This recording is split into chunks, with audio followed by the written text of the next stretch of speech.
just eat the same amount of calories year round and change nothing. I would definitely go on nights out often.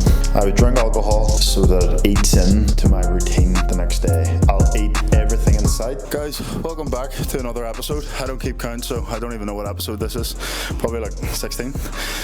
Anyways, today this is what we're going to be doing. Rundown 10 things that I would do if I was 80 kilo again and I wanted to stay at 80 kilo.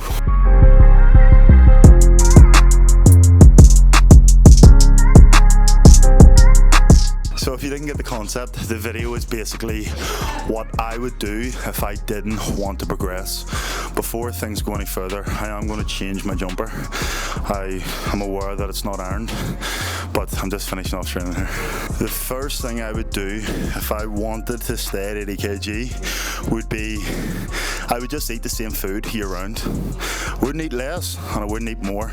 I would just eat the same food. And what I mean by that is if I was on a food plan, I wouldn't change it. I wouldn't increase the amount of calories that I'm consuming, simply because obviously if I increase my calories, I'm going to gain weight. It's very simple. So I would just eat the same amount of calories year round and change nothing.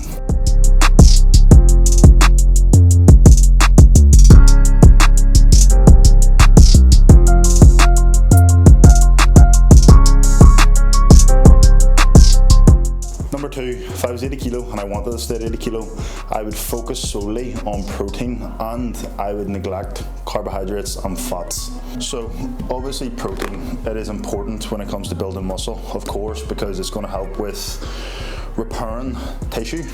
But the thing with carbohydrates is that it's the body's main energy source. And this is also an area where you're going to eat the bulk of your calories. Why? Because carbohydrates are more enjoyable than protein. They also have a different role on the body. They provide energy, which also will help you with your training. So you need to stop solely focusing on eating more protein.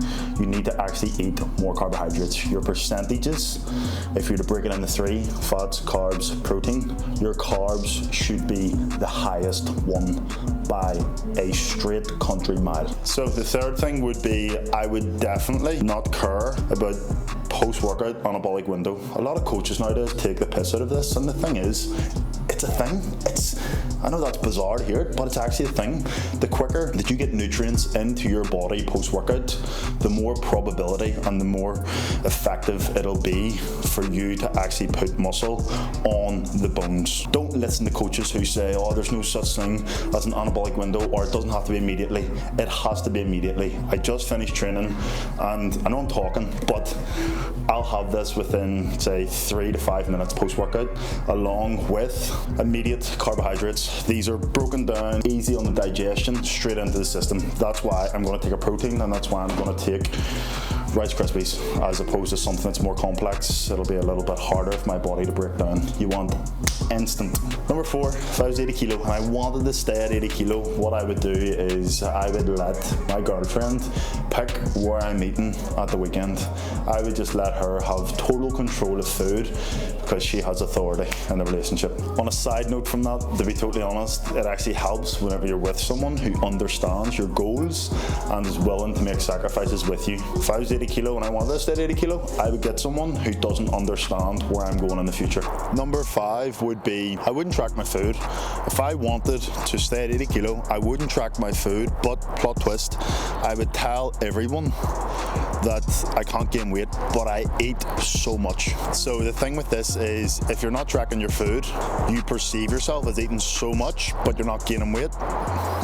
Come on. So that's the reason why you're in the position you're in, is because you don't know how many calories your body needs to actually gain weight.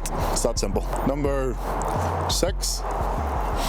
You get the idea. I would just do 1 RMs. If I was 80 kilo and I wanted to stay at 80 kilo, I would just do 1 RMs. The reason why is because I'd be putting so much energy into one exercise to get 1 rep, which means I'm not going to be able to progressively overload. And if I'm not going to progressively overload, I'm not going to put weight on my body. It's that simple. So if I want to stay at 80 kilo, I would just do 1 RMs in my sessions. Number 7 would have to be my training. I would chop and change my training quite regular. What would you say is quite regular? For me personally, I would say every 6 to 10 weeks, I would just change it. The thing with this is that if I'm constantly changing my training program, I'm not able to condense it. So if I want to stay at 80 kilo, then that's exactly what I'm going to do. I'm not going to be able to take my training to the next level, which means I'm not going to be able to take my strength to the next level, which means my body won't have a requirement for more food. I'm definitely staying at 80 kg if I'm doing this. Guys, by the way, if you're wondering where I am, I'm outside the gym. I'm just walking about because I've sort of run out of spots. Apparently as a videographer, you have to have different locations to keep you guys interested. What are you doing? What are you doing? Nothing. Me? Just hanging around. I would definitely, now if I was 80 kilo, I want to stay at 80 kilo, I would definitely go on nights out often. I would drink alcohol, I would entertain the opposite sex so that it eats in to my routine the next day, i.e. hangover. If you stay over at their house, your routine's going to be destroyed. You're going to get up, you're going to have a fry, you're going to have greasy food. That's what I would do if I wanted to stay at 80 kilo, because this is the thing. The next day, I'll not want to eat food. The day after that, I'll eat everything in sight. And then the day after that, I'll probably reduce my food again. So it'll just fluctuate my calories. And by the end of the week, guess what? I'll be 80 kilo again.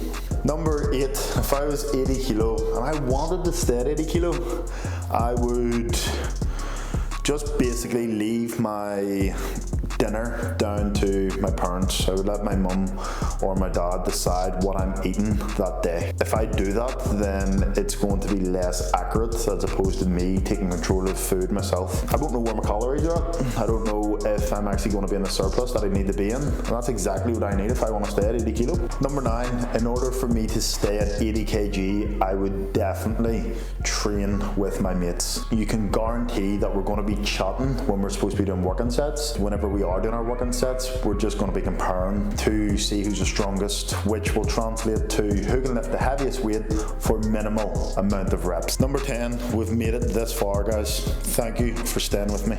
It's been an incredible journey. I would definitely say if I wanted to stay at 80 kg, I would listen to big ass bodybuilders, or if I'm not listening to them, I would try and follow their protocol with their food and with their training. I'm talking 130, 140 kilo dudes. If I try and follow their food plan, if I try and follow their training plan, you can bet that it's going to be short term and I'm going to feel awful in myself when I can't fulfill them two things, because I can guarantee you if I was 80 kilo and I was following their plans, I wouldn't be able to actually sustain it. So that's exactly what I would do. And just like that, 10 topics done.